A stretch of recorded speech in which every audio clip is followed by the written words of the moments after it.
Azərbaycanlılar yaxşı insanlardır. Bəli, türklərin də arasında çox yaxşı insanlar var, söhbət bundan getmir. Bunların amma siyasi kəsimi bir yığın cırcındırdan ibarətdir. Yəni siyasi kəsim, bunların elit kəsimi ki var, bir yığın cırcındırdan ibarətdir. Ona görə də siz Azərbaycanlılarla da, türklərlə də yaxın olmaqda bir problem yoxdur, dost olmaqda bir problem yoxdur.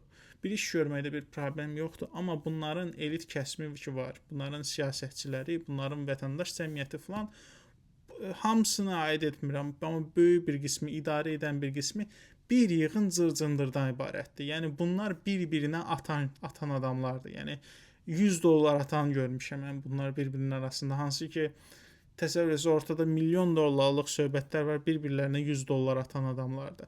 Bunlardan biz nə xeyir götürə bilərik? Bunlardan özlərinə nə xeyir götürə bilər ki, biz də nəsə xeyir götürə bilək? Talışlar bunu başa düşməlidir. Bizlə bunların gələcəyi yoxdur.